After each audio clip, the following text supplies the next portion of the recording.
Assalamualaikum warahmatullahi wabarakatuh.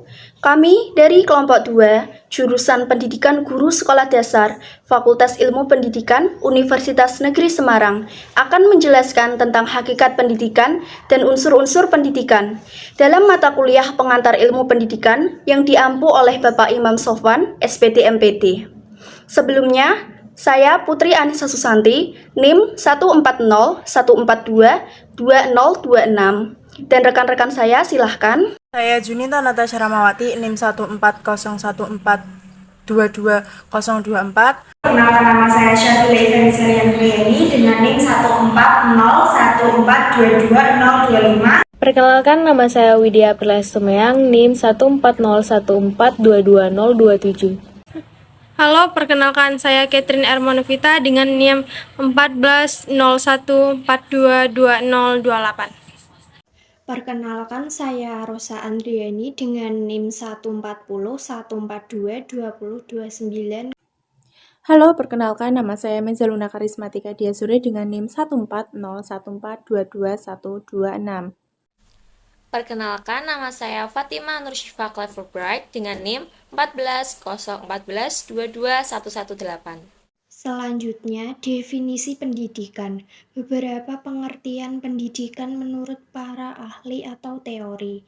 A. Menurut M.U. Langeveld, pendidikan adalah bimbingan atau pengajaran yang diberikan oleh orang dewasa kepada anak yang belum dewasa untuk tumbuh mencapai kedewasaannya. B.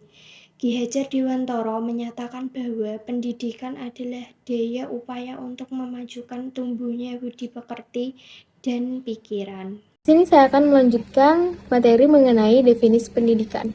Menurut John Dewey, pendidikan merupakan proses pembentukan keterampilan secara intelektual dan emosional mendasar pada alam dan sesama manusia.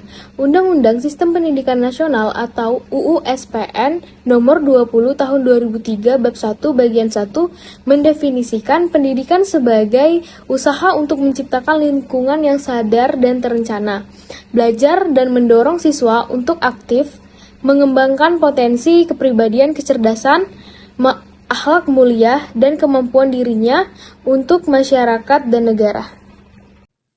Hakikat pendidikan. Pendidikan adalah aspek dan alat manusia yang unik. Pendidikan adalah yang ada dalam kehidupan manusia dan budaya manusia.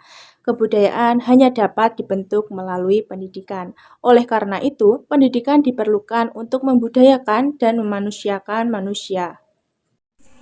Sedikit menjelaskan tentang tujuan pendidikan. Pendidikan membawa perubahan dengan mengajarkan generasi baru tentang tujuan yang ingin dicapai masyarakat keseluruhan dan sarana relasinya. Seperti yang dijelaskan oleh Aristoteles bahwa tujuan pendidikan adalah membentuk kebiasaan pada tingkat selanjutnya, pendidikan pemuda untuk meningkatkan kesadaran sesuai dengan kaidah moral. Kegunaan dan manfaat pendidikan.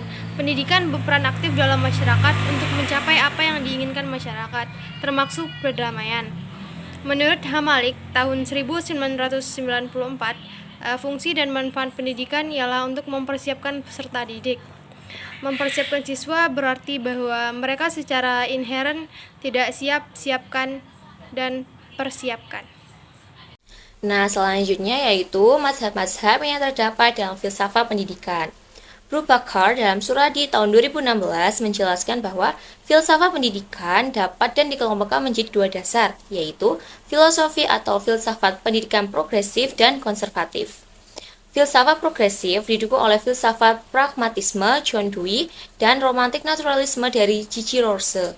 Di sisi lain, filsafat pendidikan konservatif adalah realisme, idealisme, humanisme atau humanisme rasional, dan supernaturalisme atau realisme religius.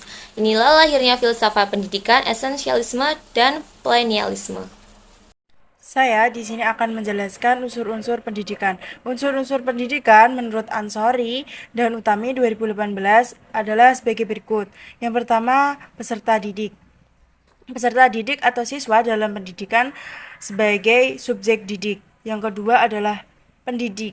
Pendidik adalah seorang individu yang bertanggung jawab untuk memberikan pendidikan kepada siswa. Sebagai pendidik yang memahami fungsi karya terutama dalam mengajar harus didasarkan pada pengetahuan pendidikan yang beragam. Yang ketiga adalah tujuan pendidikan. Tujuan pendidikan atau kelembagaan sekolah tertuang dalam visi misi sekolah. Membentuk visi misi sekolah tidak dapat dipisahkan dari tujuan pendidikan nasional. Yang keempat, bahan ajar atau isi pendidikan. Materi yang disajikan dalam kurikulum merupakan sarana untuk mencapai tujuan pendidikan. Yang kelima adalah konteks yang mempengaruhi pendidikan. Konteks yang mempengaruhi pendidikan ada dua, yaitu alat dan metode dan lingkungan pendidikan. Alat dan metode didefinisikan sebagai dieksekusi atau dipegang untuk mencapai tujuan pendidikan. Yang kedua adalah lingkungan pendidikan.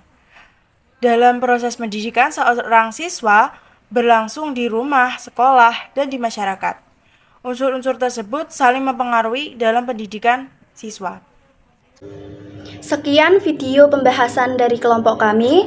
Mohon maaf apabila ada kesalahan kata. Kami terbuka untuk kritik dan saran yang membangun. Terima kasih. Wassalamualaikum warahmatullahi wabarakatuh.